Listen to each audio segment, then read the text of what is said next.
头2天给考研的孩子整了一顿。那天正好是考研前一天晚上，我寻这得吃点好的，也不光是为了加油，主要我怕他们考完了没心思吃了，给他们做了个尖椒肉丝饼，还有个新加坡辣螃蟹。既然这盒没扔，你们买就认准这包装就行。这玩意儿我也不知道真假的，但是我觉得跟我在新加坡吃的味儿是一样的。完我寻思这晚上不得干通宵啊，做了个草莓冰点提提神。完他们说哥你别整那没用的，那玩意儿提神这一块，咱说心里话，提神这玩意儿啥玩意儿有肘子提神呢？咱说。完有个南方同学说没吃过杀猪菜，我寻思这不创枪口上了吗？我给炖了满满一大锅呀，这底下还藏俩鼓棒呢。然后他们说想吃个前账菜，我炖了个牛腩腐猪煲。我天天说前账，给我现账整贼紧张。好家伙，连夜在家熬了一锅皮冻，家里火都没关就给我送来了。我说咱哥俩关系慢慢处呗，你这整还挺玻璃心。最后给他们做了个蒜苔羊排和咸蛋黄茄子，然后他们拿到寝室稍微有点凉，就上宿管阿姨那屋热了一下。据说那香味在阿姨那屋久久不能散去，整的人2点多还没睡着觉呢，起来泡上方便面。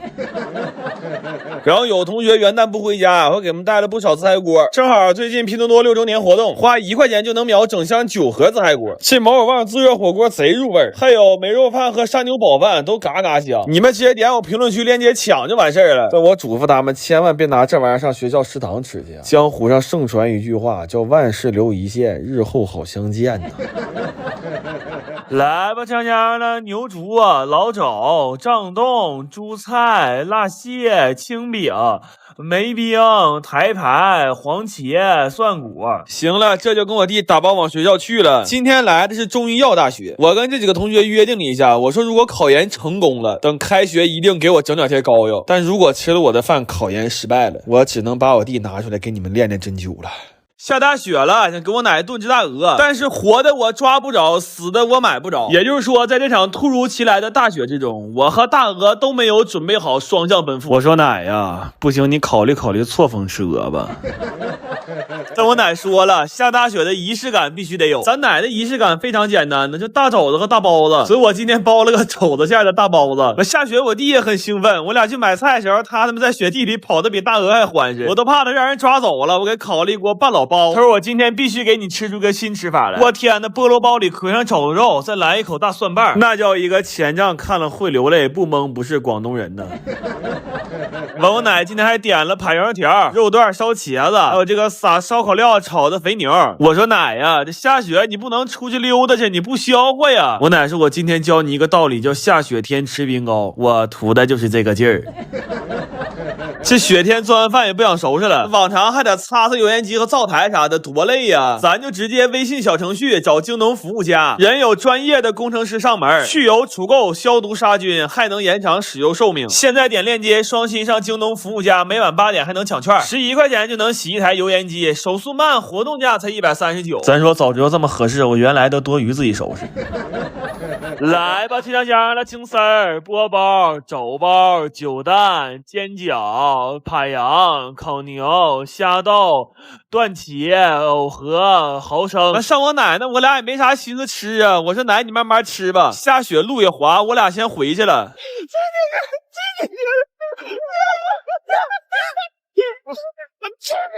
我吃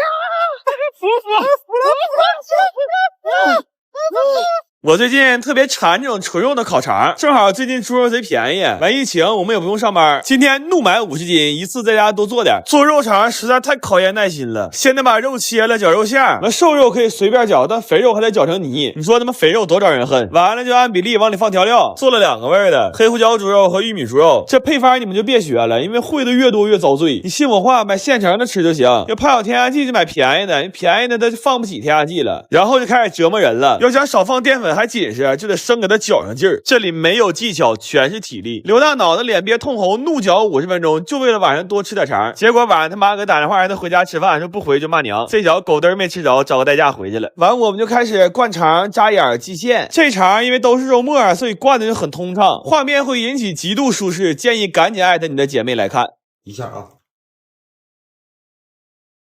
这些肠需要先用电风扇伺候3-4个小时，然后煮肠可遭大罪了，家里所有锅都用了，还煮了3番，这活比我那些前女友都磨人，只能码1层，多了不行，完得全程小火90度煮1小时，还得盯着加气泡，跟打地鼠似的。最要命的是我在厨房盯的都要死了，我发现外面有个偷我肠。切肠一共煮了4个半小时，正常还应该再晾3小时，晾的越干烤的越脆。但我们实在是熬不动了，擦吧就给塑封了。关键是有个老大夫跟我说过，1点多不睡最伤肾，但事已至此也没办法了，就做点腰花浇头吃的腰子面。后来我一算得做了400根肠，我就发朋友圈纪念一下。那会儿都2点了，我有个哥们看着这个给我来个电话。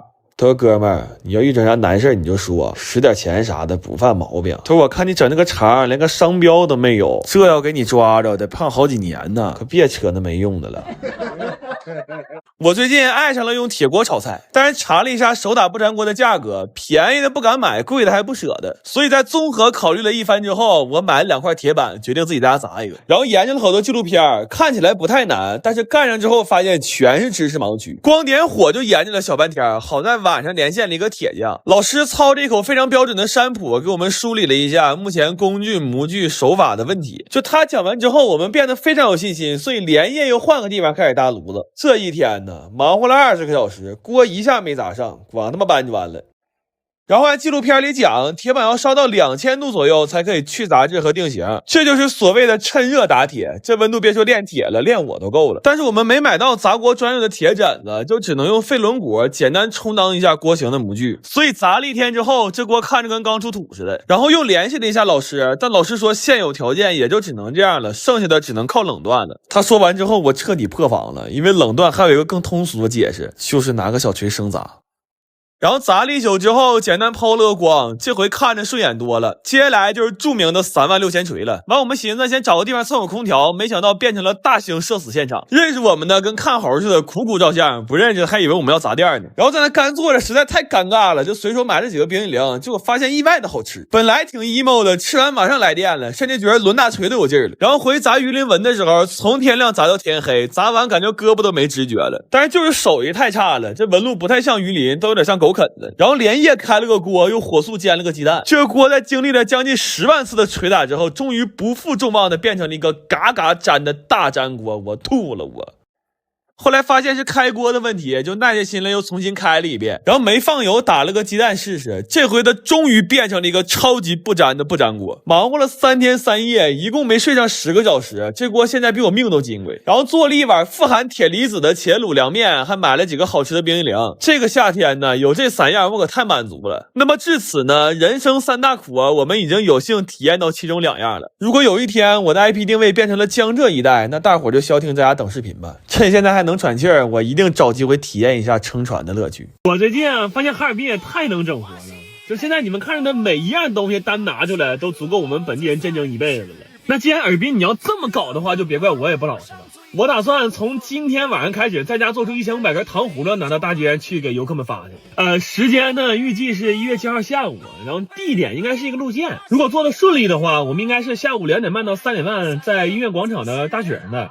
然后5点到6点在房建塔和招纳街那儿，晚上7点到8点在索菲亚大教堂那儿。然后我到那天争取搞一个小推车出去，这样我们可以沿着这个路线全程推着小车给大家发糖葫芦。所有来玩的小金豆们，你们一定记住了，只要你在7号那天在大街上看着我，就记得来找我领一根属于你们自己的冰糖葫芦。然后本地的朋友们想来玩的话，咱们还是以物换物，但是大家尽量带一些南方游客们能用得到的东西来换，这样我们可以在后面的过程里边把大家的热情都继续传递下去。后面如果有什么最新消息，我会及时发在这条视频的评论区里边的，你们一定注意再看一下啊！我现在就得准备去备货去了，我的妈，太燃了！我在这城市生活了几十年，从来没这么燃过呀！咱们到时候见啊，朋友们。哎呀，干哈呀？这是破防了，家人们！我发现我兜里就不能有钱呢。这去趟市场啥都想买，买回来一地。好家伙，谁逮谁问我表慢这么多吗？你家这么早就过年了吗？哎，过不过年不知道，但吃了我的饭，小肚兜溜圆，因为我有秘制小酱料啊。就这大丰收啊！我跟你说，就快给我收了。我这3天不吃2天就响了。这盖1周可当场来卖呀！你看看这占了多少汤啊！花卷和饼我一样就吃一小块啊，因为我的胃得给这碗大米饭留着呀。这汤往上一浇，我脑里就一个词儿，就是嘎嘎的。妈，这锅杂粮也是真猛啊！这玩意儿拌点鸡蛋焖子，尤其是那个土豆子，哎呦我太爱东北了。我今天一高兴整10来个菜，就不挨个介绍了，看着啥算啥吧。这羊排蘸着韭菜花真是没谁了。这蛋黄焗玉米一下给我拉回小时候了。黑椒牛肉粒我用和牛炒的，这个神菜你们一定记一下吧。就这么说吧，有一天要是我走了，这就是我留给世界的非物质文化遗产。我弟说馋螺蛳粉了，这都是我趁拼多多国庆补贴掏的呀，1块钱整这老些。这里有螺蛳粉，有酸辣粉，料多味儿还正，再配个煎蛋，那给你安排的明明白白的呀。老话说一直嗦粉一直爽，那还寻思啥了？火速上评论区掏它，这虾每一个都赶我手长大，我只能说 Welcome to 东北啊！大头菜还得手撕的，要不真出不来那味儿。看这粉条子啊，我炒的时候是这样的，他们吃完了是这样的，好家伙，这点肉全借味儿了。最后3口结束战斗，先来一只烤大虾，再掏一块带着肉香的甜南瓜，最后跟哈店女平分一个地瓜。行了，完事儿，收拾厨房，明天消化，后天见了宝。